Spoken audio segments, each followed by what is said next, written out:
राम के नाम से चिढ़ने वाले कांग्रेसियों ने फिर की बहुत बड़ी गुस्ताखी। योगी ने एक झटके में सुधारा मचा सियासी बवाल। अखिलेश यादव से सीखते तो योगी से ना उलझते, खड़गे पंगा लेकर बहुत बुरा फंसे, जवाब देते नहीं बन रहा। गरीबी के नाम पर सनातनी आस्था से खिलवाड़, मिला ऐसा करारा जवाब, अब मुंह छिपाने की जगह नहीं मिल रही। प्रयागराज में आस्था का सबसे बड़ा उत्सव मनाया जा रहा है। योगी राज में महाकुंभ ठीक वैसे ही चल रहा है जैसा कि सनातनियों ने कल्पना की थी। करोड़ों लोग संगम में स्नान कर पुण्य के भागी बन रहे हैं। यहाँ तक कि योगी को पानी पी पी कर कोसने वाले अखिलेश यादव भी खुद को डुबकी लगाने से रोक नहीं पाए। लेकिन ये सब कुछ देखकर विपक्ष की सबसे बड़ी पार्टी के मुखिया के पेट में दर्द हो रहा है। हिंदुओं का उल्लास देखकर मरोड़ उठ रही है।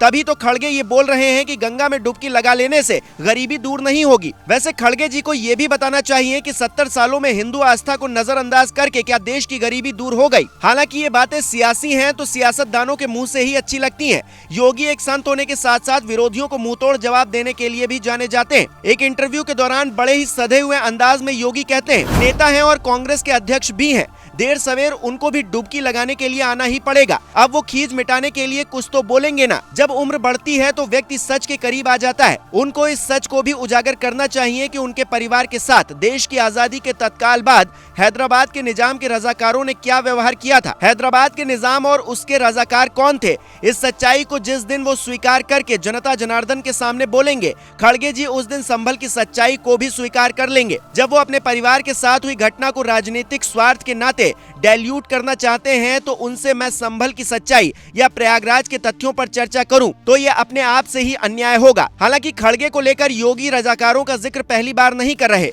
इससे पहले महाराष्ट्र के चुनावी शोर के बीच भी ये बातें खूब उठी थी, लेकिन खड़गे के पास तब भी कोई जवाब नहीं था और न ही अब है। कांग्रेस पार्टी वो पार्टी है जो राम के अस्तित्व पर ही सवाल उठा देती है, तो उस पार्टी के अध्यक्ष अगर महाकुंभ की आस्था को सवालों के घेरे में खड़ा करते हैं तो बहुत ज्यादा हैरानी नहीं होती। पर अफसोस जरूर है कि नए दौर की कांग्रेस भी पुराने कांग्रेस के पदचिन्हों पर ही चल रही है, जबकि राहुल गांधी खुद को जनेवधारी बताते हैं। राहुल से अच्छे अखिलेश ही हैं, जो तमाम बुराइयां करने के बावजूद संगम में डुबकी लगाने तो पहुंच जाते हैं।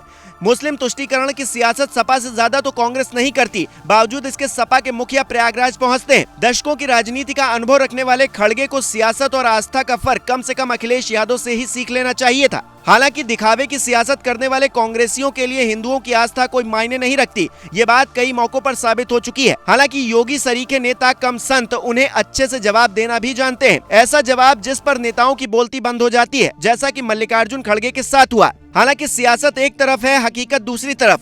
आस्था पर सवाल उठाना ठीक है, लेकिन जो बात खड़गे ने कही है वो गलत भी नहीं है। गरीबी का वो जिक्र कर रहे हैं। गरीबी हटाओ का नारा 1971 के आम चुनाव में इंदिरा गांधी ने दिया था। उनके बेटे राजीव गांधी ने भी इस नारे को खूब इस्तेमाल किया, खूब भुनाया। इसके बाद कांग्रेस सत्ता में दशकों तक रही भी, लेकिन गरीबी के नाम पर क्या हुआ ये बताने की जरूरत नहीं है।